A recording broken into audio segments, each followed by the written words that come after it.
أعوذ بالله من الشيطان الرجيم. بسم الله الرحمن الرحيم.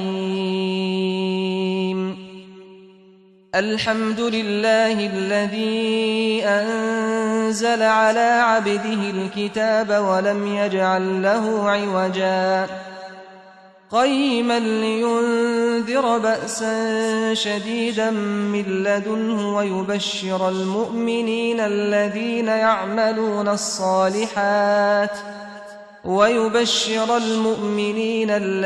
يعملون الصالحات أن لهم أجرا حسنا ماكثين فيه أبدا وينذر الذين قالوا اتخذ الله ولدا ما لهم به من علم ولا لآبائهم كبرت كلمة تخرج من أفواههم إن يقولون إلا كذبا فلعلك باخع نفسك على آثارهم إن لم يؤمنوا بهذا الحديث أسفا إنا جعلنا ما على الأرض زينة لها لنبلوهم أيهم أحسن عملا وإنا لجاعلون ما عليها صعيدا جرزا أم حسبت أن أصحاب الكهف والرقيم كانوا من آياتنا عجبا إذ أوى الفتية إلى الكهف فقالوا ربنا آتنا من لدنك رحمة وهيئ لنا من أمرنا رشدا فضربنا على آذانهم في الكهف سنين عددا ثم بعثناهم لنعلم أي الحزبين أحصى لما لبثوا أمدا.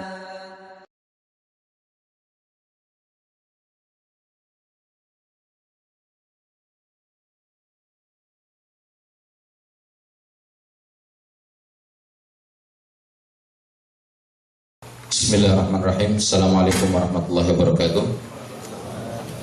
Alhamdulillah wassalatu wassalamu ala rasulillah wa ala alihi wa sahabatihi wa man tabi'ahum bi ihsan ila yaumiddin wa ba'd. Ikhwani fiddin, a'azzakumullahu jami'an. Saudara dan saudariku sekalian yang dimuliakan oleh Allah, segala puji yang paling sempurna kita panjatkan hanya kepada Allah, dan salawat serta salam yang selalu tercurah kepada junjungan mulia kita Nabi besar Muhammad sallallahu alaihi wasallam, juga kepada keluarganya, para sahabatnya yang mulia, dan orang-orang yang selalu konsisten mengikuti jejaknya sampai datangnya hari pembalasan. Sebuah kehormatan dan kemuliaan pada kesempatan pagi Jumat yang cerah ini, kita kedatangan tamu yang insya Allah sudah tidak asing lagi, Ustaz kita, guru kita, Ustaz Yazid bin Abdul Qadir Jawas. Dan ini adalah merupakan kesempatan yang kami tunggu, dan saya pribadi menunggu-nunggu untuk beliau bisa datang ke majelis ini, memberikan nasihat-nasihat, ujangan-ujangannya yang insya Allah bisa bermanfaat bagi kita semua dalam rangka ketaatan kita kepada Allah Tabaraka wa Ta'ala, dan semakin menambah khazanah ilmu kita dalam rangka untuk lebih bisa menjadi manusia-manusia yang mendekatkan diri kepada Allah Subhanahu wa Ta'ala, lebih bersemangat dalam melaksanakan amal soleh, dan sekaligus kita lebih tahu tentang bagaimana metode dan manhaj di dalam kita merealisasikan Islam, agama tercinta dan yang mulia ini. Dan tanpa panjang lebar, langsung saja waktu dan tempat kita persilahkan kepada Ustaz Yazid untuk memberikan kajiannya, dan insya Allah tema kajian kita adalah prinsip-prinsip akidah ahli sunnah wal jamaah. Syukran, terima kasih. Wabillahi taufiq. Assalamualaikum warahmatullahi wabarakatuh. Fa'alaihi falyatafaddal mashkura. Innal hamdalillah nahmaduhu wa nasta'inuhu wa nastaghfiruh ونعوذ بالله من شرور أنفسنا ومن سيئات أعمالنا من يهده الله فلا مضل له ومن يضلل فلا هادي له أشهد أن لا إله إلا الله وحده لا شريك له وأشهد أن محمدا عبده ورسوله يا أيها الذين آمنوا اتقوا الله حق تقاته ولا تموتن إلا وأنتم مسلمون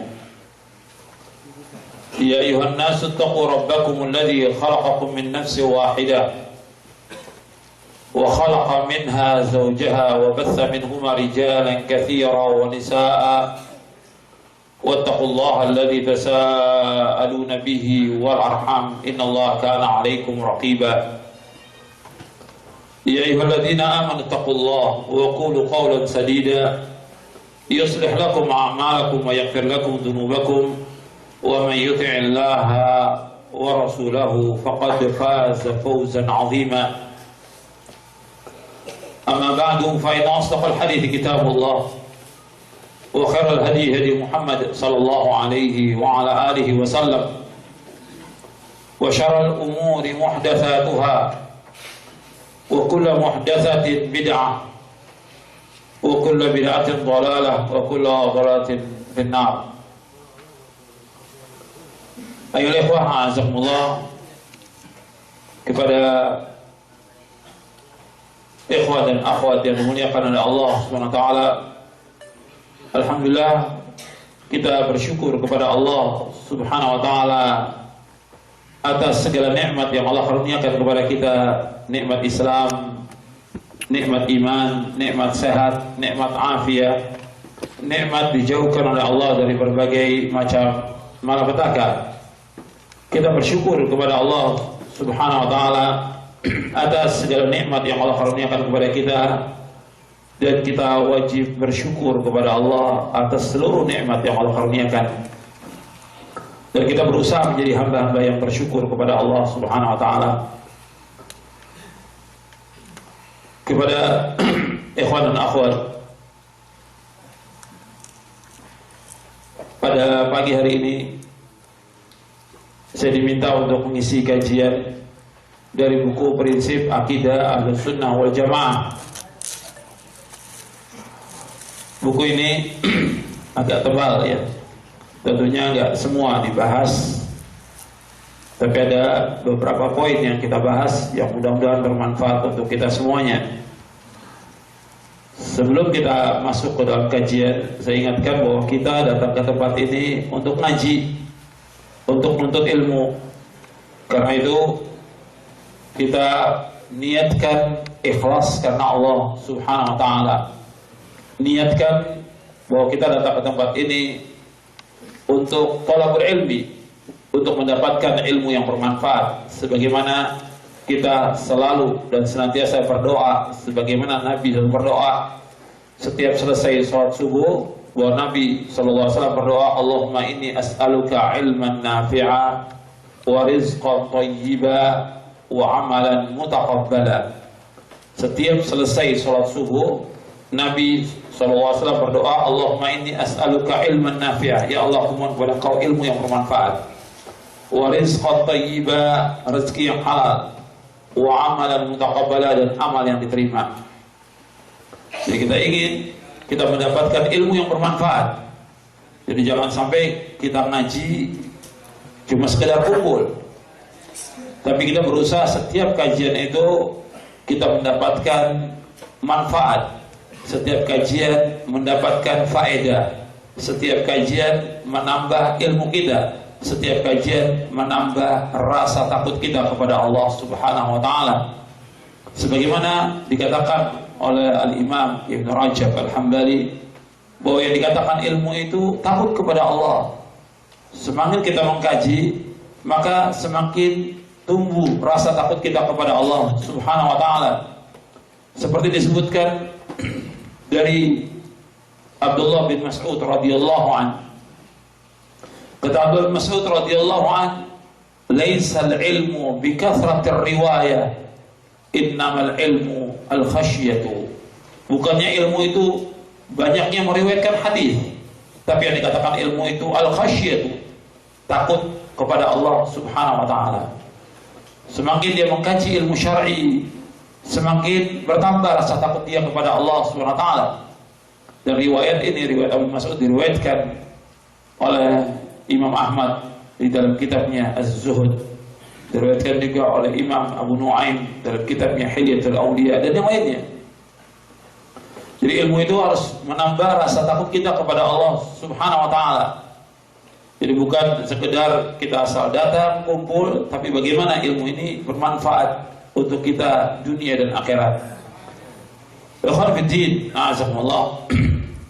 Jalan yang antum tempuh untuk menuntut ilmu ini jalan yang benar, jalan yang lurus, jalan yang diridhai oleh Allah SWT. Karena menuntut ilmu merupakan kewajiban atas setiap mukmin dan mukminah, setiap muslim dan muslimah. Sebagaimana sabda Rasulullah SAW, talabul ilmi faridatun ala kulli muslimin. Menuntut ilmu itu wajib atas setiap muslim, wajib. Setiap muslim wajib menuntut ilmu, wajib. Maka setiap hari dia harus luangkan waktu dia untuk menuntut ilmu. Setiap pekan dia wajib meluangkan waktu dia untuk menuntut ilmu, wajib hukumnya. Sebab kita sebagai seorang muslim, muslimah harus tahu tentang agama Islam yang kita peluk, yang kita anut, yang kita yakini merupakan satu-satunya agama yang benar, agama yang diridhai oleh Allah SWT, dan agama yang membawa manusia kepada cahaya, membawa kepada keselamatan, membawa kepada kedamaian, membawa kepada kebahagiaan.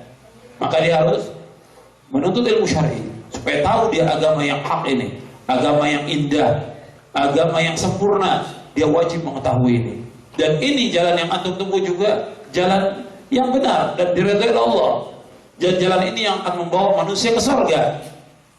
Kalau antum menuntut ilmu dengan ikhlas karena Allah, dan kemudian antum berusaha untuk mengamalkannya, jalan ini yang akan membawa manusia ke surga. Sebagaimana sabda Rasulullah SAW dalam hadis yang sahih, yang diriwayatkan oleh Imam Muslim dan yang lainnya dari sahabat Abu Hurairah radhiyallahu anhu, Nabi bersabda sallallahu alaihi wasallam, "Wa man salaka tariqan yaltamisu fihi ilman, sahhalallahu lahu bihi tariqan ilal jannah." Barang siapa yang berjalan untuk menuntut ilmu, maka Allah akan mudahkan jalannya ke surga. Jadi orang yang berjalan untuk menuntut ilmu, Allah akan mudahkan jalannya ke surga. Makanya kita ingin Allah mudahkan jalan kita ke surga. Karena tujuan dari hidup seorang mukmin dan mukminah jannah. Tujuan hidup seorang muslim surga. Dunia ini gak ada arti apa-apa. Dunia ini lebih jelek daripada bangkai kambing. Dunia ini gak ada harganya, meskipun hanya seberat sayap nyamuk, gak ada harganya dunia ini. Makanya orang yang sangat bodoh kalau dia hidup untuk mencari dunia. Bukan hanya bodoh, sangat bodoh. Sebagaimana dijelaskan oleh Al-Imam Ibnu Qayyim di dalam kitabnya Iddatus Sabirin wa Zakhiratus Syakirin. Beliau menjelaskan tentang betapa jeleknya dunia ini. Bahwa dunia ini gak ada harganya sama sekali, insyaallah. Sebagaimana dalam hadis yang sahih, Nabi SAW melewati seekor kambing yang sudah menjadi bangkai. Nabi tawarkan kepada sahabat, siapa di antara kalian yang mau seekor bangkai kambing ini? Kata para sahabat, kami nggak mau ya Rasulullah. Kalau seandainya dia masih hidup, cacat telinganya, apalagi sudah jadi bangkai. Kata Nabi SAW, dunia ini lebih jelek daripada bangkai kambing ini. Dunia ini lebih jelek dari bangkai kambing. Begitu juga Nabi SAW bersabda dalam hadis yang sahih yang diriwayatkan oleh Imam At-Tirmidzi. Nabi bersabda SAW, "Lau kanatid dunya ta'dilu indallahi janaha ba'udatin ma saqa kafiran minha syarbata ma'in." Kalau seandainya dunia ini berharga di sisi Allah seberat sayap nyamuk, maka Allah tidak akan memberikan setetes air pun kepada orang kafir. Kalau dunia ini berharga seberat sayap nyamuk, maka Allah tidak akan berikan setetes air pun orang kafir. Dunia ini tidak ada harganya, seberat sayap nyamuk. Dan di dunia ini tidak ada orang jual sayap nyamuk, tidak ada. Tidak ada orang jual sayap nyamuk. Tapi dunia ini lebih jelek daripada sayap nyamuk. Makanya bodoh kalau ada orang yang mengejar dunia, sibuk dengan dunia, orang yang bodoh. Kata Ibnu Qayyim, akalnya idiot. Makanya kita harus menjadi orang-orang yang berakal dan mempunyai hati dalam melihat dunia ini dan menuju akhirat nanti. Seorang mukmin akalnya waras, dia berpikir dunia ini gak ada harganya. Tetap mencari nafkah wajib, tapi jangan mencari nafkah kita mengorbankan agama kita. Jangan kita mencari nafkah mengorbankan ibadah kita kepada Allah. Jangan kita mencari nafkah mengorbankan hak yang harus kita penuhi, hak Allah, hak orang tua kita, hak istri, hak anak, jadi dikorbankan. Wajib cari nafkah, tapi jangan sampai kita mengorbankan semua hak, dan Allah akan tuntut sampai hari kiamat hak itu nanti. Kita wajib cari nafkah, tapi sekedarnya. Dunia ini sekedar kita cari. Tujuannya bahwa kita akan kembali kepada Allah dan kita akan ditanya tentang apa yang kita lakukan di muka bumi ini. Jadi kita harus bagaimana berbekal untuk akhirat. Berbekal. Dunia ini tempat singgah, kata Rasulullah SAW. Gak mungkin orang singgah itu bertahun-tahun, gak mungkin. Seperti seorang yang berteduh, kata Nabi, karakibin istadhalla tahta syajaratin thumma raha wa tarakaha, kata Rasulullah. Seorang ini, aku dengan dunia seperti seorang yang berteduh di bawah pohon, kemudian aku tinggalkan pohon itu. Orang berteduh di bawah pohon gak lama, dan kita hidup dunia seperti itu. Seperti kita berteduh di bawah pohon, hanya sebentar dan sesaat kita hidup dunia ini. Makanya kita harus berbekal, berbekal dengan ilmu, berbekal dengan takwa kepada Allah, berbekal dengan amal saleh, dan berbekal dengan hati yang selamat, yang tidak berbuat syirik kepada Allah, yang tidak berbuat bid'ah, yang tidak hasud dan tidak dengki kepada siapapun juga. Qalbun salim, yauma la yanfa'u malun wala banun illa man atallaha biqalbin salim. Pada hari yang tidak bermanfaat harta dan anak-anak kecuali orang yang datang kepada Allah dengan hati yang selamat. Itu yang akan bermanfaat. Harta kita, anak kita nggak bermanfaat kecuali kalau dia betul-betul harta ini ditujukan untuk Allah, disedekahkan buat Allah SWT di jalan Allah, dan kemudian anak kita menjadi anak yang soleh, lalu itu bermanfaat nanti insyaallah. Tapi kalau tidak, nggak ada manfaat sama sekali.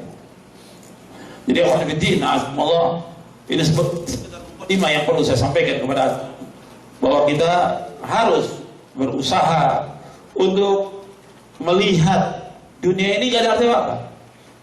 Bahwa kita akan kembali kepada Allah.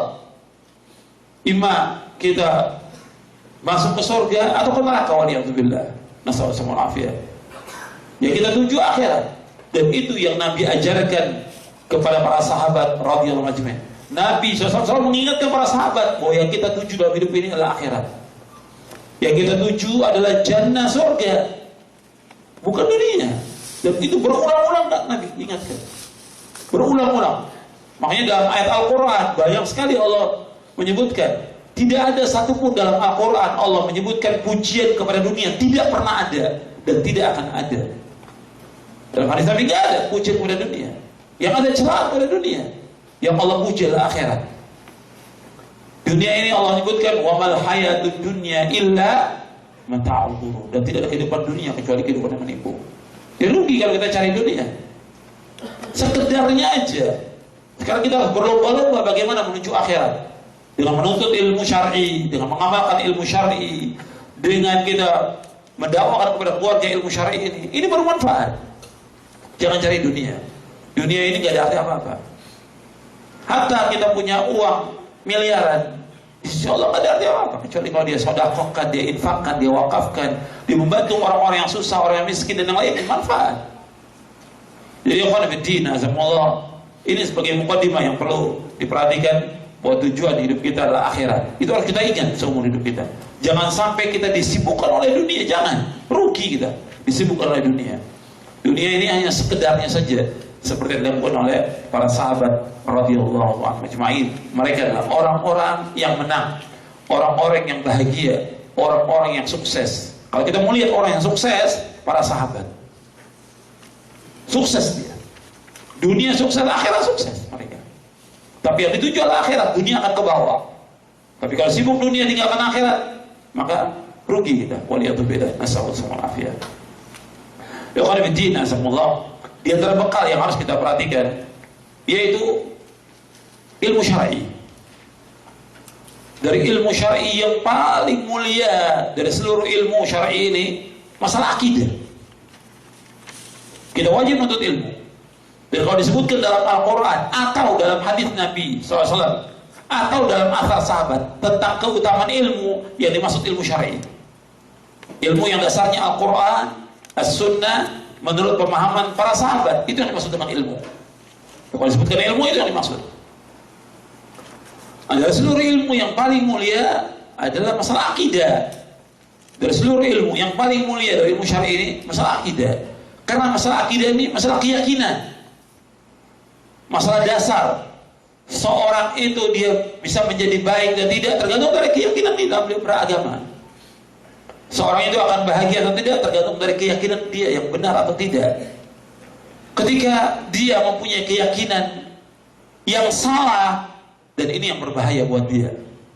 Meskipun dia beribadah kepada Allah SWT, tapi keyakinannya dia salah, sesat dia.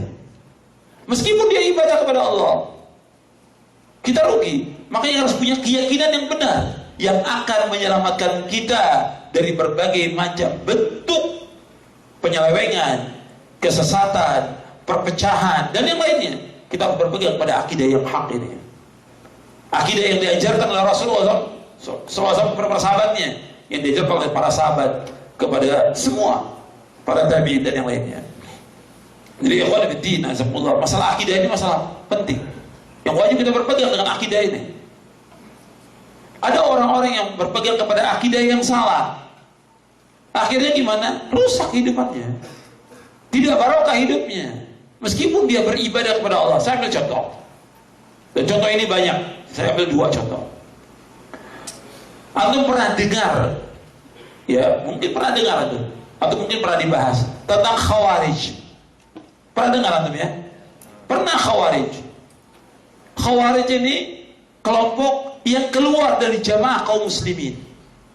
Khawarij, kelompok yang pernah keluar dari jamaah kaum muslimin dan akan terus dia keluar sampai akhir zaman. Khawarij ini, dia keluar mulai munculnya di zaman Utsman bin Affan, tapi yang besarnya di zaman Ali bin Abi Thalib radhiyallahu anhu. Di zaman Utsman radhiyallahu anhu, di zaman Ali lebih besar lagi mereka. Bahkan mengkafirkan Ali bin Abi Thalib, mengkafirkan Muawiyah. Kehidupannya dia dalam masalah ibadah, Masya Allah, ibadahnya luar biasa. Dan disebutkan oleh Rasulullah, ibadahnya Khawarij luar biasa, mengalahkan ibadahnya sahabat. Puasanya, bangunnya di tengah malam, dan yang lainnya luar biasa. Tapi Nabi menyebutkan mereka menyimpang dari siratal mustaqim. Bahkan Nabi mengatakan dalam hadisnya yang hasan, Nabi bersabda, al-khawariju kilabun nar. Khawarij anjing-anjingnya neraka, kata Rasulullah SAW. Meskipun dia ibadahnya benar, artinya ibadahnya Masya Allah, sholat malamnya, sholat 5 waktunya, kemudian yang lain-lain, puasanya, tapi mereka menyimpang. Bahkan baca Quran, di antara mereka hafal Quran. Cuma mereka, kata Rasulullah, baca Al-Quran, yamruquna minas sahmi, yamruquna minad-din kama yamruqu minas sahmi. Kata Rasulullah, dia keluar dari agama sebagaimana keluar anak panah dari busurnya. Dan beliau yang disebutkan, saya qara'ul Quran rijalun la yujawizu hanajirahum yamruquna minad-din kama yamruqu sahmu minar ramiyah. Kata Rasulullah, nanti akan ada orang-orang yang membaca Al-Quran, tapi Quran yang dibaca tidak melewati tenggorokan mereka, nggak sampai ke hati mereka. Mereka keluar dari agama Islam ini sebagaimana keluar anak panah dari busurnya. Sesat. Kenapa? Menyimpang dari keyakinan yang benar yang diajarkan oleh Rasulullah SAW. Dari akidah yang benar, dia punya keyakinan bahwa orang yang berbuat dosa besar kafir, penguasa yang tidak berhukum dengan hukum Allah kafir, keluar dari Islam. Ini penyimpangan. Makanya disesatkan oleh Rasulullah SAW. Contoh yang kedua, ini satu. Yang kedua, seperti Syiah. Ini juga sesat. Bahkan kalau kita lihat ajaran Syiah jauh dengan ajaran Islam. Yang pokok bukan bicara soal sholatnya, bukan soal mut'ahnya, Tapi yang pokok bicara soal apa? Bicara soal apa dulu? Yang pokok akidah. Akidahnya sudah beda dengan akidah Ahlussunnah wal Jamaah, beda sudah. Syiah menganggap bahwa Ali sebagai Tuhan, dibakar oleh Ali bin Abi Thalib radhiyallahu anhu arda, dibakar. Yang buat agama Syiah adalah Abdullah bin Sabah al-Yahudi la'natullah alaihi. Kemudian dia juga mengatakan bahwa sahabat-sahabat, keyakinan ini, sahabat-sahabat menurut mereka sesudah wafatnya Rasulullah apa? Kafir. Menurut Syiah. Padahal sahabat orang-orang yang mulia diabadikan Allah dalam Al-Quran. Mereka diredhoi oleh Allah dan dijamin dengan surga para sahabat. Yang Nabi mengatakan bahwa para sahabat merupakan khairun nas, sebaik-baik manusia dari seluruh manusia di muka bumi ini. Tapi dikatakan oleh orang Syiah apa? Kafir. Quran ini Al-Quran. Menurut orang Syiah, Al-Quran yang ada ini tidak sama dengan Al-Quran mereka. Mereka punya 3 kali Quran ini. Keyakinan bagi mereka dan termaktub dalam kitab-kitab mereka. Dari ini saja sudah dikafirkan. Makanya Imam Malik, gurunya Imam Syafi'i, mengkafirkan Syiah. Ketika Syiah mengkafirkan para sahabat radhiyallahu anhum ajma'in. Nah, di sini keyakinan. Belum lagi keyakinan yang lain, banyak keyakinan Syiah yang lain. Tentang Quran, tentang sahabat, tentang imam. Bagi mereka imam itu lebih tinggi kedudukannya dari para nabi dan para rasul. Imam bagi Syiah itu. Imam itu maksum. Dan segala macam lagi sudah. Belum lagi yang lain yang mereka lakukan. Bahwa mereka sudah menyimpang dari siratal mustaqim. Makanya, ikhwan fillah, azakumullah, belajar tentang akidah ini wajib. Dan kita harus tahu tentang akidah yang benar supaya kita tidak keluar dari manhaj yang hak ini. Bahwa kita harus berusaha bagaimana kita berjalan di atas jalan yang lurus, siratal mustaqim yang kita minta setiap hari. Ihdinas siratal mustaqim, siratal ladzina an'amta 'alaihim ghairil maghdubi 'alaihim waladdallin. Ya Allah, tunjukilah kami ke jalan yang lurus. Jalannya orang-orang yang kau beri nikmat atas mereka, bukannya jalan orang-orang yang kau murkai, dan bukan pula jalannya orang-orang yang sesat. Kita minta kepada Allah agar ditunjuki jalan yang lurus. Dan nanti akan kita bahas insyaallah jalan yang lurus ini. Ikhwan fillah, azakumullah. Di dalam buku ini antum sudah punya. Saya akan jelaskan dulu awal-awal. Karena akidah yang kita pegang ini akidah yang kita yakini akidah Ahlussunnah wal Jamaah. Antum lihat di halaman 18. Di bukunya, di buku yang kita kaji ini, prinsip-prinsip akidah Ahlussunnah wal Jamaah. Di buku ini antum lihat di halaman 18.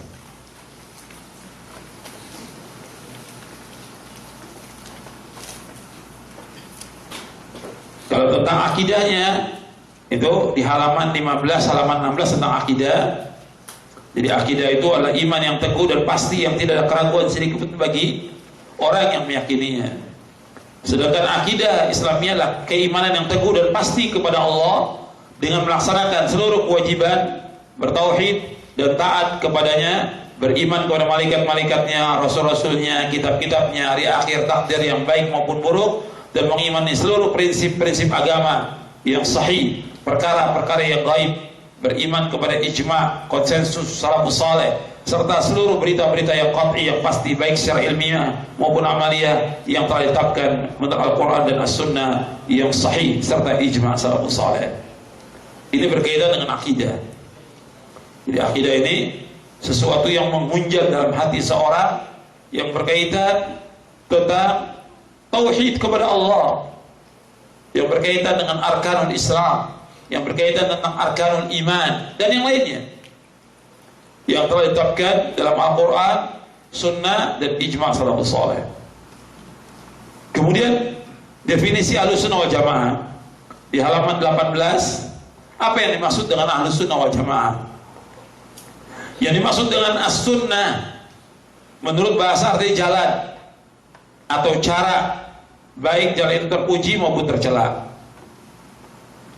Sedangkan menurut istilah ulama akidah, as-sunnah adalah petunjuk yang telah dilakukan oleh Rasulullah SAW dan para sahabatnya radhiyallahu anhum ajma'in, baik dalam ilmu, i'tiqad, keyakinan, perkataan maupun perbuatan. Dan inilah sunnah yang wajib diikuti. Orang yang mengikutinya akan dipuji dan orang yang menyalahinya akan dicela. Saya ulangi dan saya akan jelaskan. As-sunnah adalah petunjuk yang dilakukan oleh Rasulullah SAW dan para sahabatnya, baik dalam ilmu, i'tiqad, keyakinan, perkataan maupun perbuatan. Dan inilah sunnah yang wajib diikuti. Orang yang mengikuti akan dipuji dan orang menyalahinya akan dicela. Jadi sunnah itu di sini disebutkan ilmu, yang kedua i'tiqad, yang ketiga perkataan dan perbuatan. Ini yang mencakup seluruhnya pengertian sunnah. Jadi sunnah itu mencakup seluruhnya, berkaitan dengan akidah, berkaitan dengan ibadah, berkaitan dengan akhlak, berkaitan dengan muamalah. Ini sunnah yang mencakup seluruhnya. Nah, kalimat sunnah ini kadang-kadang diartikan sunat. Beda antara sunnah dengan hukumnya, di kita istilahnya apa? Sunnah. Beda. Nanti ada sunnah itu yang wajib, seperti bentuknya keyakinan, ibadah, akhlak, muamalah. Ada yang sunnah itu hukumnya sunnah. Jadi ada sunnah yang hukumnya wajib, ada sunnah yang hukumnya sunnah. Saya contohkan, seperti sholat berjamaah bagi laki-laki. Ini sunnah Nabi atau bukan? Sholat berjamaah bagi laki-laki, sunnah Nabi atau bukan? Sunnah Nabi. Hukumnya apa? Wajib. Kalau orang tanya dalilnya mana? Dalilnya Allah berfirman dalam surah Al-Baqarah ayat 43, wa aqimus sholata wa atuz zakata warka'u ma'rakiin. Dirikanlah sholat, keluarkanlah zakat, dan rukulah bersama orang-orang yang ruku. Kata para ulama, dirikanlah sholat bersama yang ruku maksudnya apa? Yaitu sholatlah dengan berjamaah. Jadi sholat berjamaah sunnah Nabi. Nabi nggak pernah tinggal sholat berjamaah bersama para sahabat. Selalu sholat berjamaah. Hukumnya apa? Hukumnya wajib. Makanya dalam tafsir Ibnu Katsir ketika menafsirkan ayat surah Al-Baqarah ayat 43, kata Ibnu Katsir begini, rahimahullah, istadalla aktsarul ulama bihadhil ayat ala wujubi salatil jamaah.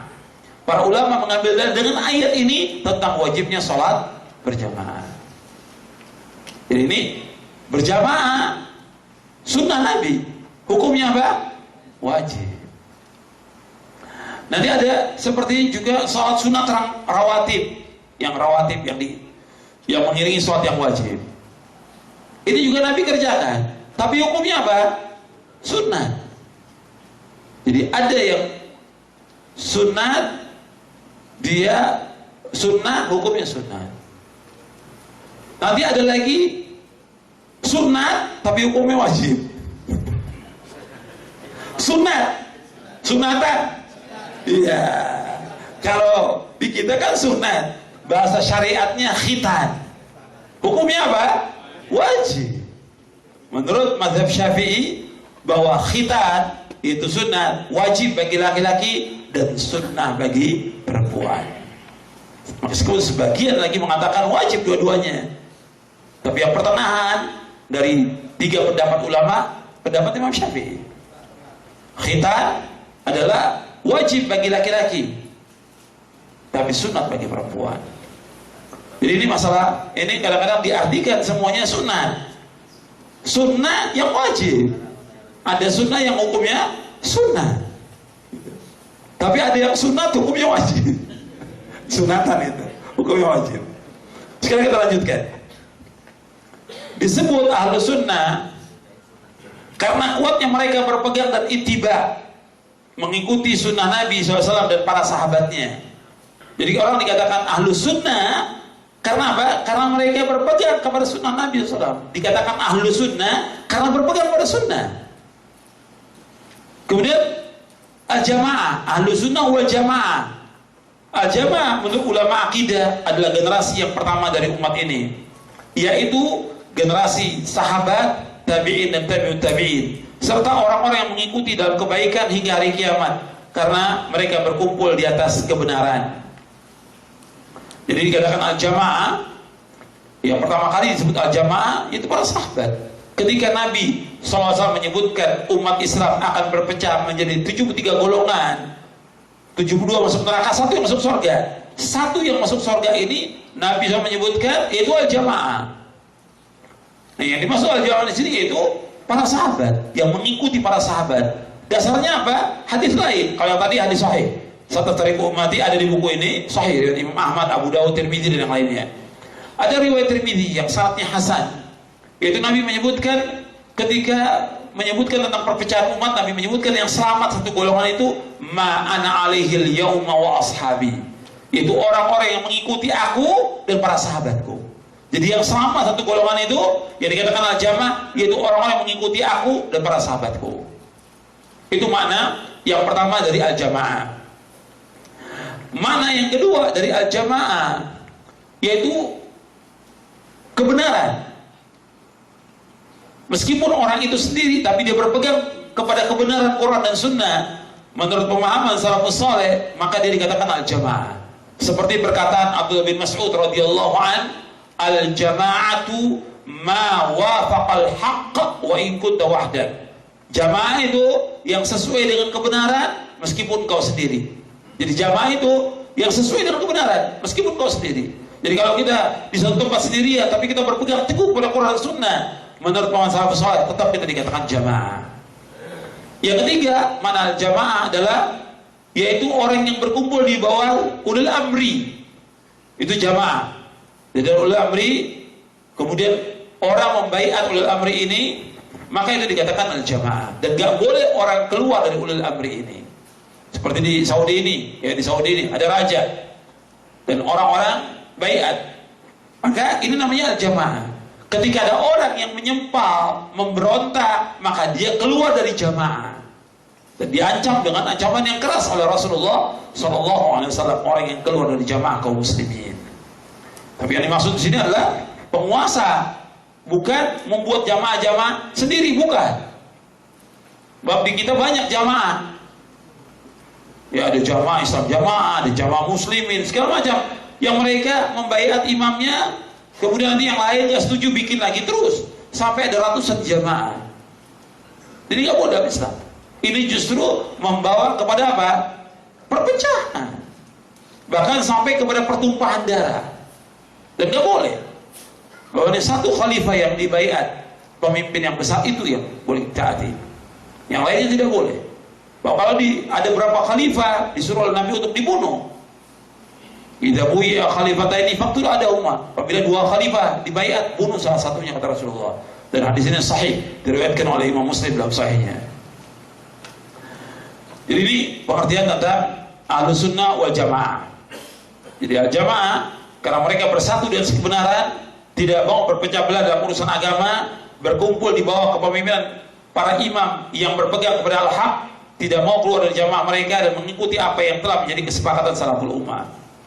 Kesimpulannya, jadi Ahlus Sunnah wal Jamaah adalah orang yang mempunyai sifat dan karakter. Coba kita lihat di halaman 19. Jadi Ahlus Sunnah wal Jamaah adalah orang yang mempunyai sifat dan karakter mengikuti sunnah Nabi sallallahu alaihi wasallam dan menjauhi perkara-perkara yang baru dan bid'ah dalam agama. Jadi dia mengikuti sunnah dan menjauhi perkara-perkara yang baru, perkara bid'ah. Nah, kadang-kadang disebut juga dengan istilah ahlul hadis, ahlul athar, ahlul ittiba', ta'ifah al-mansurah, al-firqah an-najiyah, al-ghuraba. Tentang munculnya istilah ini munculnya sudah lama, ya, sejak munculnya ahlul bidah maka dikatakanlah ahlus sunnah. Pada hakikatnya kalimat ini nggak perlu kalau tidak muncul ahlul bidah. Ketika muncul membedakan yang mana ahlus sunnah, yang mana ahlul bidah. Makanya di para ulama salaf menyebutkan sejak lebih dari tahun 100 Hijriah, seperti Ayyub As-Sikhtiyani mengatakan, apabila aku dikabarkan tentang meninggalnya seorang dari ahlus sunnah, seolah-olah hilang salah satu anggota tubuhku. Imam Sufyan juga Ats-Tsauri mengatakan, aku wasiatkan kalian untuk berbuat baik kepada ahlus sunnah karena mereka adalah ghuraba, artinya orang-orang yang asing. Dan masih banyak lagi yang lain yang menjelaskan tentang ahlus sunnah. Karena sudah mulai timbul pada zaman itu, zaman tabi'in, ahlul bidah. Tapi sebelum itu ahlul bidah siapa?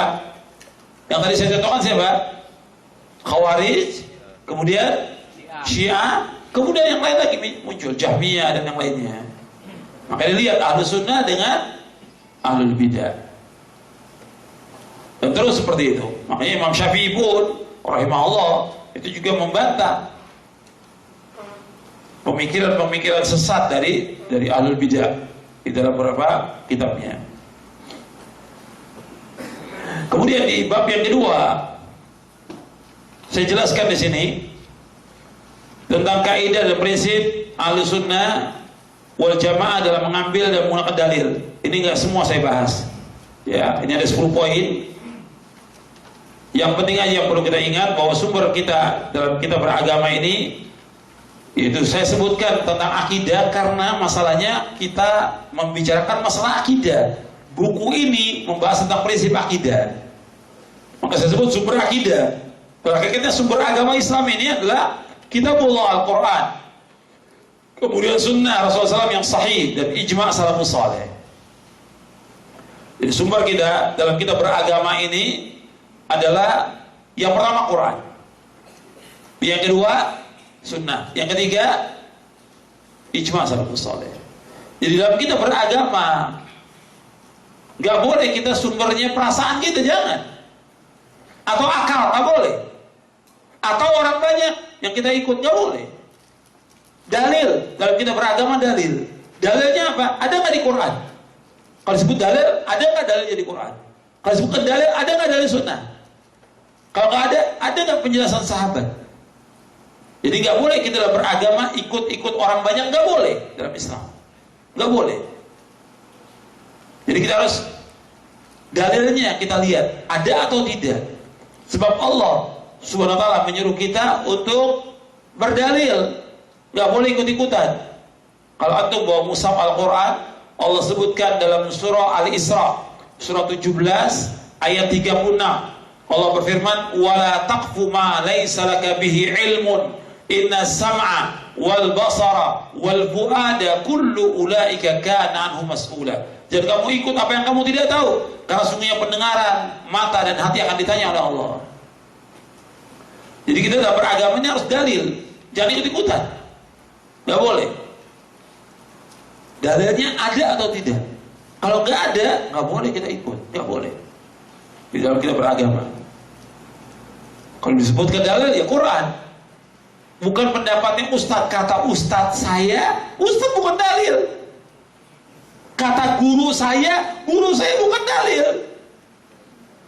Kata Habib saya bukan dalil. Kata ulama saya bukan dalil.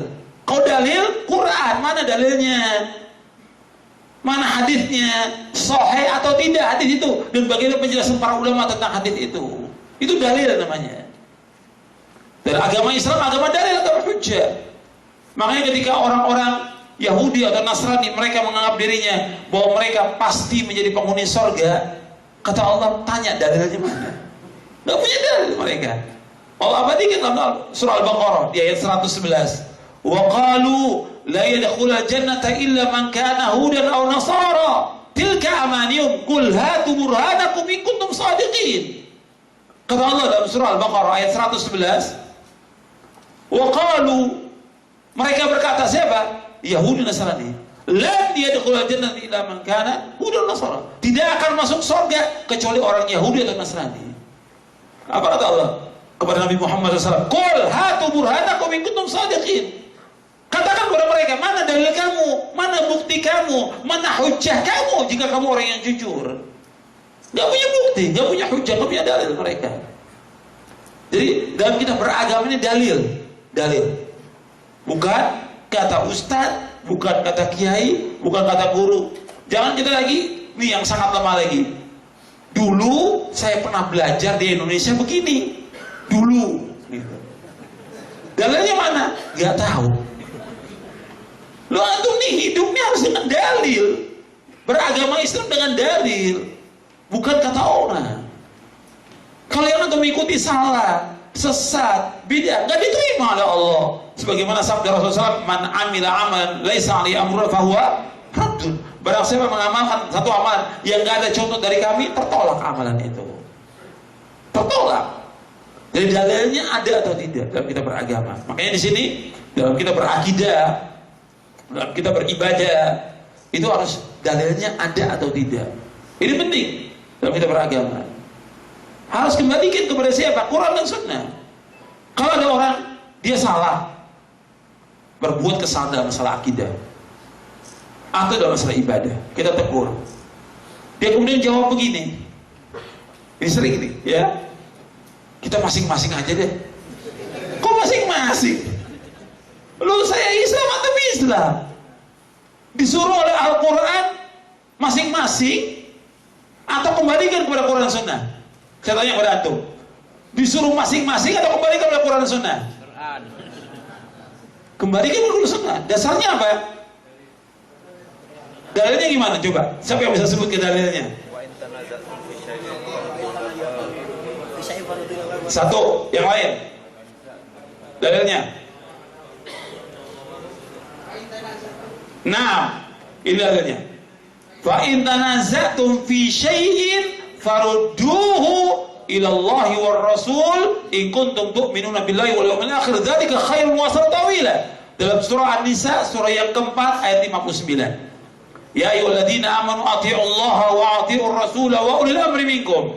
Fa in tanaza'tum fi syai'in farudduhu ila Allah war Rasul in kuntum tu'minuna billahi wal yawmil akhir. Dzalika khairun wa ahsanu ta'wila. Allah berfirman dalam surah An-Nisa ayat 59. Artinya, wahai orang beriman, taatlah kepada Allah, taatlah kepada Rasul dan ulil amri di antara kamu. Fa in tanaza'tum fi syai'in, apabila kamu berselisih tentang sesuatu, farudduhu ila Allah war Rasul. Kembalikan kepada siapa? Kembalikan kepada Allah, kembalikan kepada Rasul. Jika kalian beriman kepada Allah dan akhir, dzalika khairun wa ahsanu ta'wila. Yang demikian yang paling baik dan sebaik-baik akibatnya. Jadi kalau ada perselisihan dalam masalah kita beragama, nggak bisa kita masing-masing aja, nggak boleh. Justru kita mencari yang saya lakukan ini benar atau salah. Tolong atau beritahu pada saya. Tolong Ustaz bimbing saya. Itu orang Islam seperti itu. Bukan masing-masing. Berarti yang ditonjolkan pada dia ketika mengatakan masing-masing, apa yang ditonjolkan? Hawa nafsu. Yang ditonjolkan apa? Ego. Yang ditunjukkan apa? Dia apa? Tabiatnya yang jelek, bukan. Mestinya dia tunjukkan tawadhu. Saya ini nggak ngerti, tolong beritahu kepada saya. Jangan masing-masing. Kalau orang kafir mungkin ngomong begitu nggak apa-apa. Lakum dinukum waliyadi. Untuk orang kafir, awalnya ayatnya kuliah ayyuhal kafirun. Kok orang Islam masing-masing?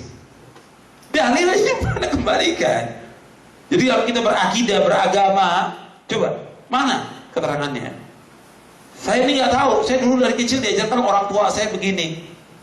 Oh ini keliru, yang kamu yakini keliru, yang benar seperti ini. Itu dibimbing kita. Dan memang kita dibimbing, diberitahu. Alhamdulillah yang tadinya kita salah, keliru, sesat, dibimbing. Kita bersyukur pada Allah. Tapi kalau kita berkeras, udah nggak usah ngurusin saya masing-masing. Sesat nantinya. Rugi dunia, rugi akhirat dia. Kita ingin selamat dunia, ingin selamat akhirat. Makanya ketika kita ditegur oleh orang ini salah, kembali.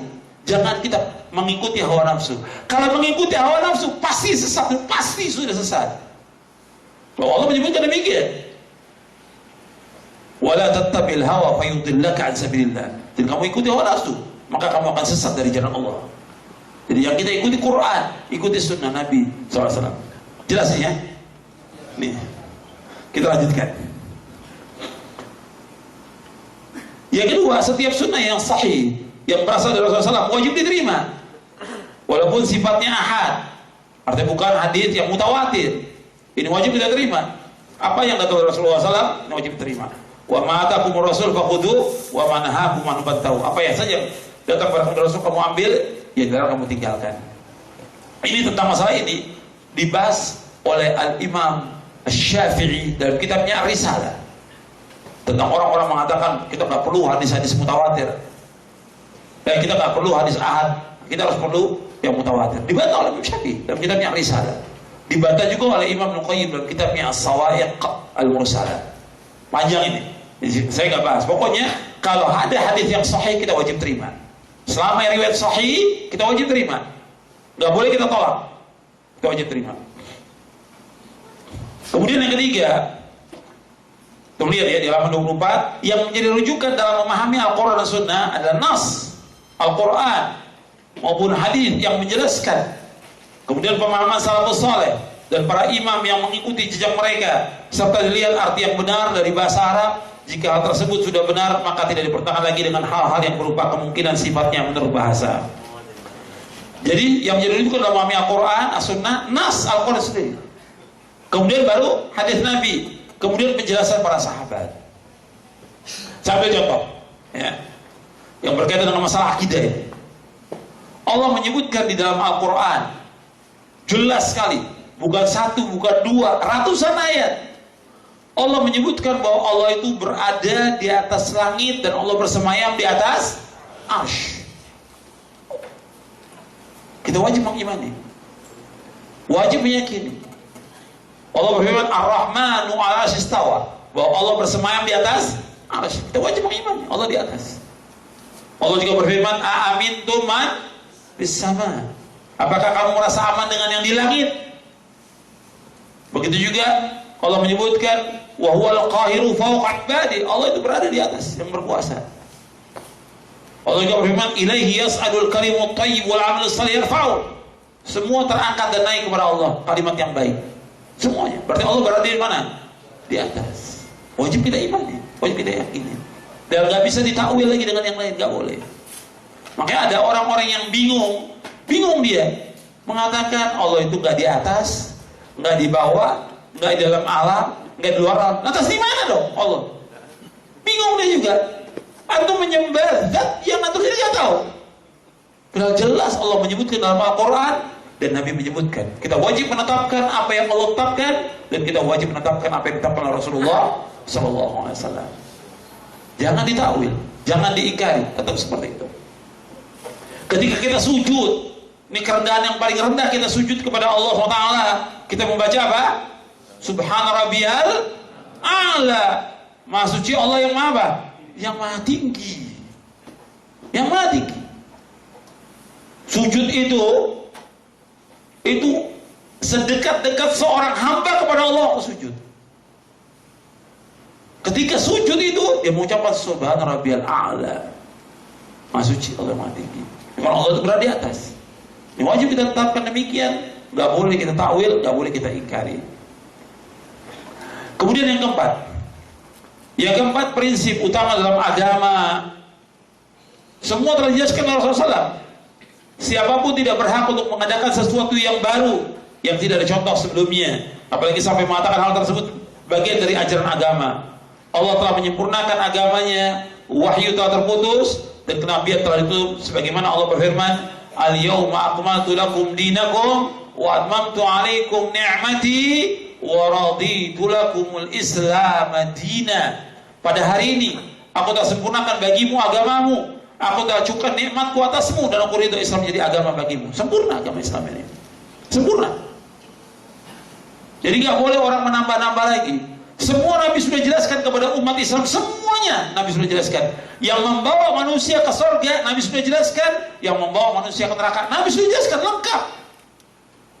Dalam hadis yang diriwayatkan dari sahabat Abu Dzar, yang diriwayatkan oleh Imam At-Tabrani dalam kitabnya Mu'jamul Kabir, Rasulullah sabda, "Ma baqiya syai'un yuqarribu minal jannati wa yuba'idu minan nari illa waqad buyyina lakum." Tidak tersisa sedikit pun juga apa saja yang membawa manusia ke surga dan membawa manusia ke neraka sudah dijelaskan. Yang membawa manusia ke surga Nabi sudah jelaskan lengkap semuanya. Yang membawa manusia ke neraka Nabi jelaskan lengkap semuanya. Gak ada yang tersisa dari agama ini. Kewajiban kita sebagai umat Islam yaitu apa? Ittiba kepada Rasulullah SAW. Yang kita wajib ikuti siapa? Rasulullah atau ulama? Rasulullah SAW. Allah berfirman dalam surah Ali Imran, surah yang ketiga ayat 31. Allah berfirman, "Qul in kuntum tuhibbunallaha fattabi'uni yuhibbukumullah wa yaghfir lakum dzunubakum wallahu ghafurur rahim." Katakanlah, seandainya kamu cinta kepada Allah, ikuti siapa? Ikuti siapa? Ikuti Rasulullah. Fattabi'uni, ikuti Rasulullah. Niscaya Allah akan cinta kepada kamu, dan Allah akan mengampuni dosa-dosa kamu, dan Allah Maha Pengampun lagi Maha Penyayang. Yang kita ikuti bukan ustaz, bukan guru, bukan kiai, bukan habib, bukan ulama, Rasulullah kita ikut. Ulama membantu kita untuk menjelaskan jalan menuju dalil. Ulama membantu kita menjelaskan dalil kepada kita. Ditunjukkan di kitab ini, dalilnya ini, ulama tunjukkan. Yang kita ikut ulamanya atau dalilnya? Dalil yang kita ikut. Dalil yang kita ikut. Dan ini keyakinan yang harus kita pegang. Kita nggak akan bisa dibohongi oleh siapapun juga. Kalau kita berpegang dengan dalil, dengan wahyu, dengan Quran was sunnah, kita pegang, nggak akan dibohongi oleh orang. Tapi ketika kita ikut fulan, gampang dibohongi oleh orang nanti kita. Dan gampang disesatkan oleh manusia. Tapi kalau kita dalil, nggak bisa goyah kita. Kita berpegang mana dalil, mana keterangannya, mana dalilnya, mana hujjahnya. Sebagaimana Allah sebutkan dalam Al-Quran, tadi sudah saya bacakan ayatnya. Jadi agama Islam sudah sempurna. Nggak boleh kita membuat sesuatu yang baru dalam agama ini. Sempurna sudah. Jangan, nggak boleh buat golongan, nggak boleh membuat aliran, nggak boleh buat torekot, nggak boleh buat jalan sendiri, nggak boleh. Nggak boleh buat ibadah-ibadah tertentu atau perayaan, nggak boleh. Islam sudah sempurna. Kewajiban kita untuk mengikuti, dan ini selamat. Karena bukan soal banyak kita beribadah kepada Allah, tapi sesuai tidak dengan sunnah Nabi. Allah berfirman dalam surah Al-Mulk, surah Tabarak ayat 2, alladzi khalaqal mauta wal hayata liyabluwakum ayyukum ahsanu amala. Bukan aktsaru amala, bukan. Allah yang menciptakan mati dan hidup untuk menguji kalian, siapa di antara kalian yang paling banyak atau paling baik? Paling baik. Ayyukum ahsanu amala, yang paling baik amalnya. Kalau disebutkan yang paling baik amalnya, yaitu akhlasuhu wa aswabuhu. Kata Fudail bin Iyad, maksudnya akhlasuhu, yang paling ikhlas, yaitu orang mengerjakan khalisat liwajhillahil karim. Dia mengerjakan ikhlas semata karena Allah. Yang kedua, aswabuhu makana sawaban atau muwafiqan ala sunnah, yang sesuai dengan sunnah. Jadi bukan banyaknya amal, bukan. Jadi sesuai enggak dalam kita beramal dengan sunnah Nabi SAW? Kalau tidak, jangan. Ikhlas, syaratnya ibadah dua, ikhlas dan ittiba, mengikuti contoh Rasulullah SAW. Jadi agama Islam sudah sempurna, nggak boleh kita membuat yang baru dalam agama ini. Cukup dengan apa yang Nabi bawa, cukup sudah. Makanya ayat ini diakui dan dibaca ayat ini oleh siapa? Oleh orang Yahudi. Sampai Yahudi datang kepada Umar bin Khattab radhiyallahu anhu. Wahai Umar, di dalam Al-Quran ada satu ayat. Kalau ayat ini turun kepada kami, masyaallah Yahud, kami jadikan hari raya. Ayat yang mana? Dibacakan oleh Yahudi ini. Al-yawma akmaltu lakum. Kemudian kata Umar, aku tahu tentang turunnya ayat ini dan aku ada di situ, yaitu di Arafah, di sore hari di padang Arafah, di saat terkabulnya semua doa. Aku ada di situ, kata Umar. Kata Al-yawma akmaltu lakum dinakum wa atmamtu alaikum ni'mati wa raditu lakumul Islam dinan. Sempurna agama ini, nggak boleh kita tambah-tambah, nggak boleh berbuat bidah, nggak boleh. Makanya Nabi bersabda, antum lihat hadisnya di halaman 25. Rasulullah SAW bersabda dari sahabat Aisyah radhiyallahu anha wa ardhaha, qala Rasulullah, man ahdatha fi amrina hadza ma laysa minhu fa huwa radd. Barang siapa yang mengadakan sesuatu yang baru dalam urusan agama kami yang bukan dari agama ini, maka amalnya tertolak. Hadis ini sahih Bukhari dan Muslim dari sahabat Aisyah radhiyallahu anha wa ardhaha. Jadi agama Islam sudah sempurna, nggak boleh tambah-tambah. Sudah, kita ikuti yang datang dari Nabi. Makanya Nabi SAW sangat keras mengingatkan umat Islam jangan sampai mereka berbuat bid'ah. Sesuatu yang baru dalam agama, nggak boleh. Keras Nabi. Di zaman Nabi belum ada bid'ah, tapi Nabi ingatkan terus kepada umat Islam jangan sampai mereka masuk. Kalau masuk ke sini bid'ah, sesat. Makanya Nabi bersabda di dalam hadis yang sahih diriwayatkan oleh Imam Ibnu Majah.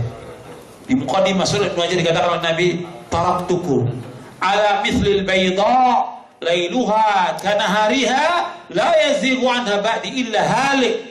Aku tinggalkan agama Islam putih bersih, putih bersih, bersih putih, nggak ada bercak-bercak, nggak ada.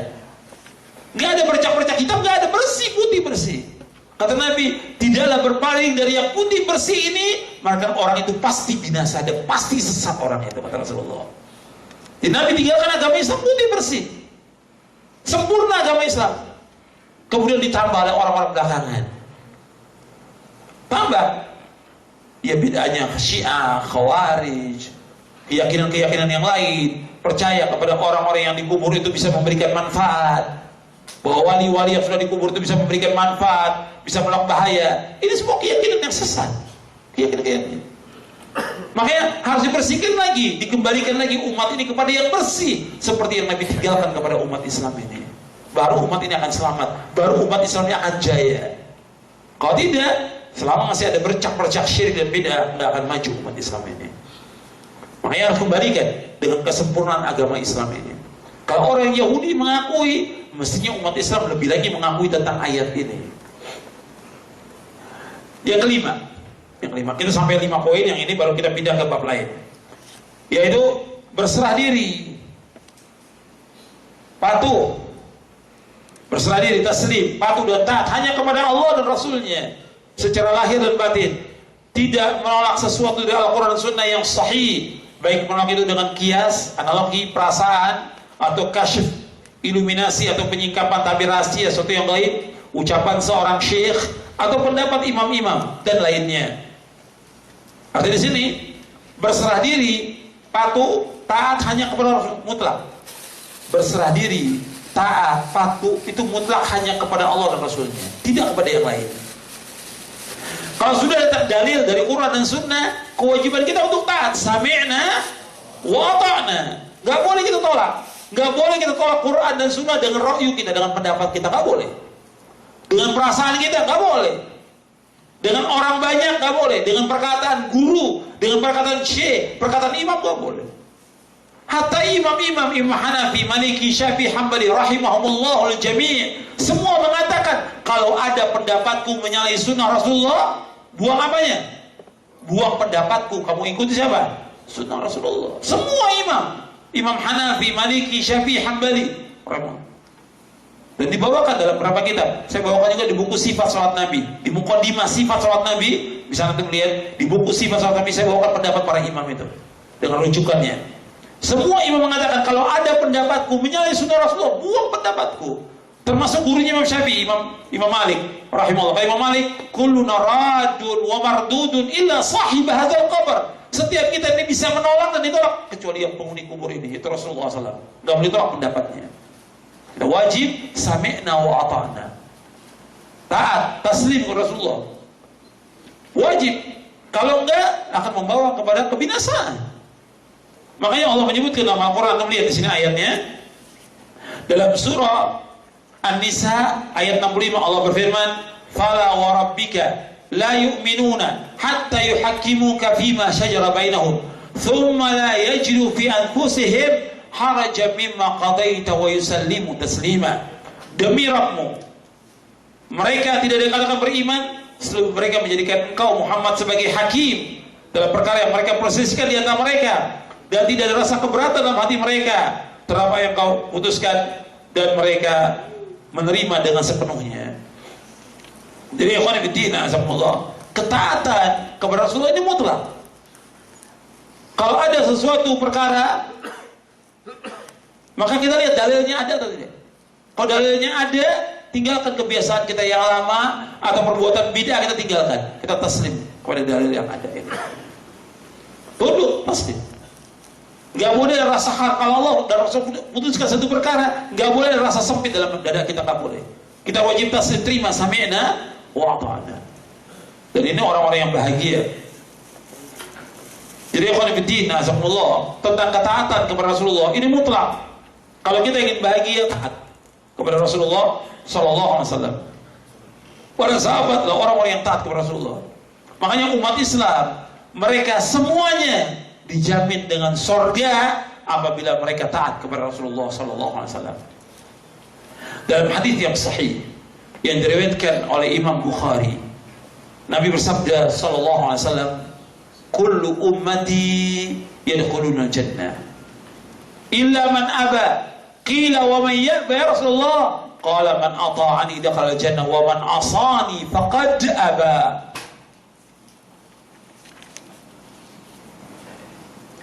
Kata Rasulullah, setiap umatku akan masuk surga. Setiap umatku akan masuk surga. Kecuali yang enggan.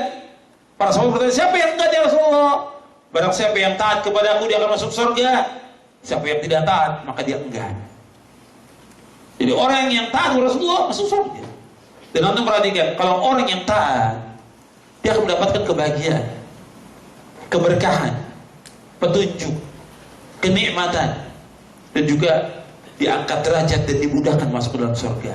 Tapi beda dengan orang yang tidak taat kepada Rasulullah, mendapatkan kesulitan, kesusahan, ketidakbarokahan, kemudian dia diancam dengan masuk neraka.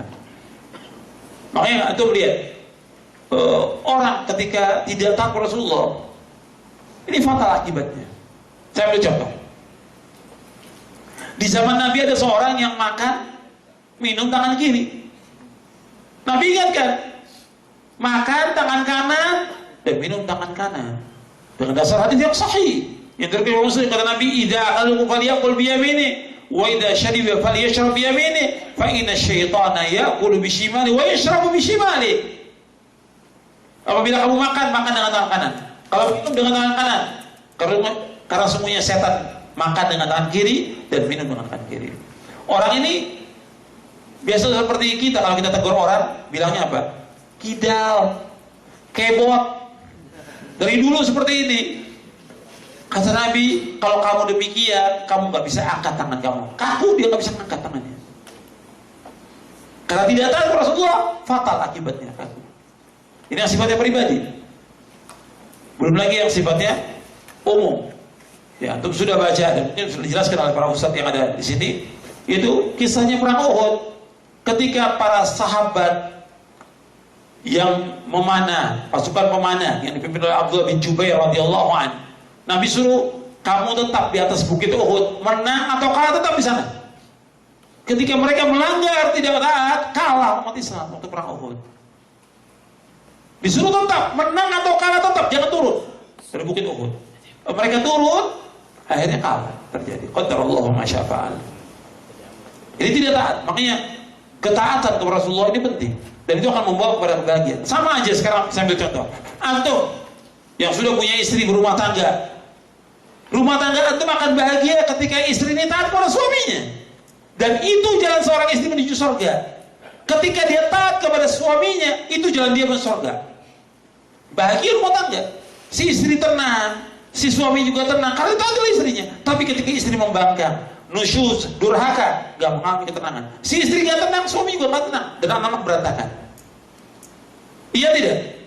Kenyataan seperti itu. Makanya seorang istri wajib taat kepada suaminya, wajib taat kepada suaminya. Gak boleh dia menolak, gak boleh membantah, apalagi melawan. Gak boleh dalam Islam, hukumnya haram. Bahkan yang paling mulia seorang istri dia suaminya. Dia wajib ditaati. Jalan ini, makanya Allah tidak menyuruh kepada wanita itu yang berat-berat, tidak, ringan. Taat kepada suami, laksanakan sholat, puasa, kemudian juga taat kepada suami. Nggak seperti laki-laki. Laki harus mencari nafkah, laki-laki harus berjuang, laki-laki harus berjihad, dan yang lainnya. Tidak seperti wanita, disuruh dia di rumah. Makanya taat seorang istri pada suami akan membawa kepada kebahagiaan. Dan ini saya ingatkan juga, itu bisa sampaikan nanti kepada istri-istri atau dan juga akhwat yang ikut hadir. Saya ingatkan dengan satu hadis Nabi SAW. Nabi bersabda sallallahu alaihi wasallam, dan hadis yang diriwayatkan oleh Imam Ibnu Hibban dalam kitabnya Mawridul Dhama'an dan juga yang lainnya. Nabi SAW bersabda, "Idza shallatil mar'atu khamsaha wa shamat syahraha wa hasanat farjaha wa ata'at ba'laha dakhalatil jannati min abwabil jannati sya'at." Kata Nabi, apabila seorang wanita salat yang 5 waktu, dia puasa di bulan Ramadan, dia menjaga kehormatannya, dan dia taat kepada suaminya, maka dia masuk surga dari pintu surga mana saja dia kehendaki. Mudah. Hadis ini sahih, disahihkan oleh Syekh Albani dalam Sahih Jami' Shaghir dan juga beberapa kitab yang lainnya. Apabila seorang wanita salat yang 5 waktu, puasa di bulan Ramadan, menjaga kehormatannya, menjaga kemaluannya, menjaga pakaiannya sempurna, dia pakai jilbab sempurna, dan dia taat kepada suaminya, maka dia masuk surga dari pintu surga mana yang dia kehendaki. Udah. Makanya perempuan wajib taat kepada suami, akan membawa kepada kebahagiaan. Bahwa kita semuanya yang laki-laki perempuan wajib taat kepada Rasulullah Sallallahu Alaihi Wasallam. Ini akan membawa kepada kebahagiaan dunia dan akhirat, membawa kepada ketenangan, membawa kepada kedamaian, membawa kepada keberkahan. Dan antum lihat, kalau orang-orang taat kepada Rasulullah, setiap ada nas dalil dari Quran dan Sunnah dilaksanakan. Dan ini semuanya mudah. Antum perhatikan, saya ingat kepada antum semuanya, bahwa seluruh syariat, semua syariat Islam semuanya mudah. Nggak ada satu pun syariat Islam yang sulit, tidak ada sama sekali. Semuanya mudah. Baik tentang akidah, ibadah, akhlak, muamalah, semuanya mudah. Kenapa? Kadang-kadang orang itu berat melaksanakannya. Berat melaksanakannya karena dia banyak dosa dan maksiat yang dilakukan. Berat melaksanakannya karena dia mengikuti hawa nafsu. Berat melaksanakannya karena dia terpengaruh dengan banyaknya orang. Berat melaksanakannya karena dia sudah terbiasa dengan adat, istiadat, kebudayaan dan yang lain yang sulit dia keluar dari tempat itu. Agama Islam semuanya mudah. Gak ada satupun yang sulit. Allah berfirman, yuridullahu bikumul yusra wala yuridikumul usra. Allah mengendaki kemudahan dan tidak mengendaki kesulitan. Dan juga Nabi bersabda SAW, inna hadha dina yusr. Agama Islam mudah, tidak sulit. Di seluruh agama ini semuanya mudah, gak ada satupun yang sulit. Sekarang kita lanjutkan. Ikhwan fillah, azakumullah. Kita lanjutkan bab yang keempat.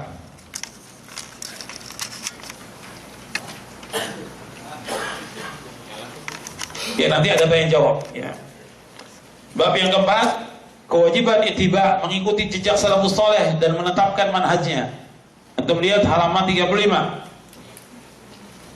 Tidak semuanya di sini. Satu atau dua dalil aja saya sebutkan di sini. Tentang wajibnya kita mengikuti jejak salafus saleh, mengikuti jejak para sahabat Rasulullah SAW. Sebab Rasulullah SAW telah memuji bahwa para sahabat merupakan generasi yang terbaik dari umat ini. Khairun nas, sebaik-baik manusia. Dan kita disuruh oleh Rasulullah untuk mengikuti jejak mereka, para sahabat. Allah berfirman di dalam surah Al-An'am ayat 153, atau melihat di halaman 36, 37. Wa anna hadha sirati mustaqiman fattabi'uhu wa la tattabi'us subula fatafarraqa bikum an sabili dzalikum wasaqum bihi la'allakum tattaqun. Dan sungguh inilah jalanku yang lurus, maka ikutilah. Jangan kamu ikuti jalan-jalan yang lain yang akan mencerai-beraikan kamu dari jalan Allah. Demikian Allah perintahkan kepada kamu agar kamu bertakwa.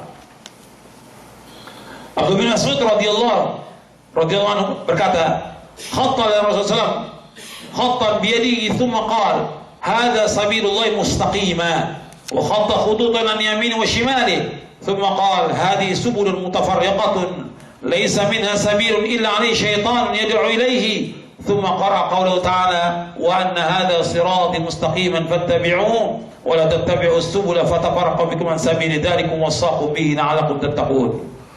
Rasulullah SAW membuat garis dengan tangannya, kemudian beliau bersabda, ini jalan Allah yang lurus.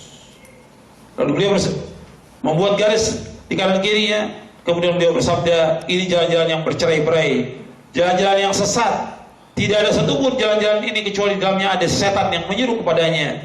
Selanjutnya beliau SAW membaca firman Allah Ta'ala, wa anna hadha siratin mustaqiman, sampai akhir, dan sungguh ini jalanku yang lurus, maka ikutilah, jangan kamu ikuti jalan yang lain yang akan mencerai-beraikan kamu dari Allah. Demikianlah Allah perintahkan kepada kamu agar kamu bertakwa. Antum lihat di sini, Nabi membacakan ayat dalam surah Al-An'am ayat 153, digaris oleh Nabi, satu garis. Kemudian di kanan kiri garis itu ada garis-garis yang pendek. Kata Nabi, wa anna hadza siratal mustaqiman fattabi'u, dibacakan ayat, ini jalanku yang ikuti. Di kanan kiri garis itu ada garis-garis yang pendek. Kata Nabi, ma min sabirin illa wa alaihi syaitan yad'u ilaihi. Ini tidak ada satupun jalan dari jalan ini, melainkan pasti ada syaitan yang mengajaknya. Pasti ada syaitan yang mengajaknya. Nabi sudah ingatkan, artinya jalan-jalan yang lurus, tapi ada nanti golongan-golongan, firqah-firqah, aliran-aliran yang sesat yang menyimpang dari jalan yang lurus ini. Dan ini Nabi sudah ingatkan, dan terjadi seperti yang kita lihat sekarang ini. Berpecah belah umat Islam, berfirqah-firqah seperti yang kita lihat. Tapi Nabi sudah memberikan solusi kembali ke jalan yang lurus ini. Itu siratal mustaqim. Lebih jelas lagi antum lihat di sini. Lebih jelas lagi antum lihat di halaman 41. Di halaman 44 kata Imam Ahmad bin Hanbal, usulus sunnah indana at-tamassuku bima kana alaihi ashabu Rasulullah wal iqtida'u bihim wa tarkul bid'ah wa kullu bid'atin fahiya dhalalah. Kata Imam Ahmad Hanbal rahimahullah. Imam Ahmad ini muridnya siapa? Imam Ahmad muridnya siapa? Imam Syafi'i. Imam Ahmad muridnya Imam Syafi'i. Dan beliau adalah imam sunnah. Beliau ahli hadis Imam Ahmad. Sampai kata Imam Syafi'i kepada Imam Ahmad, wahai Imam Ahmad, kau lebih tahu tentang hadis daripada aku. Maka beritahu aku. Untuk menunjukkan apa? Tentang tawadhu'nya siapa? Imam Syafi'i. Meskipun Imam Ahmad muridnya, tapi Imam Syafi'i mengatakan, engkau lebih tahu dariku tentang hadis. Kalau ada yang aku tidak tahu, sampaikan kepadaku. Karena Imam Ahmad imam Ahlussunnah. Dan luar biasa Imam Ahmad ini. Luar biasa, Masya Allah. Betul-betul belajar dengan gurunya Imam Syafi'i. Dan beliau luar biasa. Kelebihan oleh Allah SWT. Hafal ratusan ribu hadis dengan sanadnya. Ratusan ribu hadis dengan sanad Imam Ahmad. Imam Ahlussunnah. Imam Ahmad mengatakan, usul sunnah indana, yaitu prinsip sunnah, prinsip akidah di sisi kami, at-tamassuk bima kana alaihi ashab Rasulullah, yaitu berpegang teguh dengan apa yang dilaksanakan oleh para sahabat Rasulullah SAW.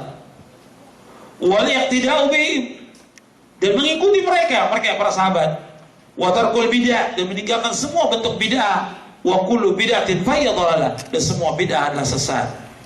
Ini dalam syarah usul i'tiqad Ahlussunnah wal Jamaah oleh Imam Al-Lalikai.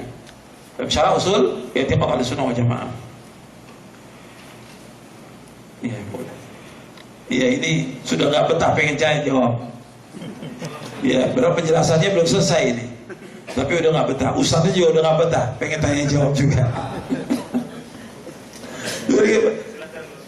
Kita nanti di bab kelima itu ada pembahasan tentang prinsip akidah Ahlussunnah wal Jamaah. Nanti Adom bisa baca satu persatu poin-poinnya. Saya jelaskan.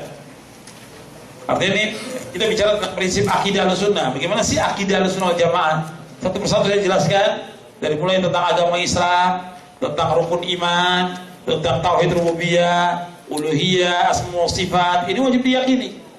Dan yang lainnya ada di sini dalam buku ini. Ya, karena waktu kita juga terbatas, karena ini hari Jumat sampai jam 11 kasih waktu kita. Kalau ada tuh mau tanya, silakan untuk menambah penjelasan dari apa yang sudah dijelaskan. Silakan.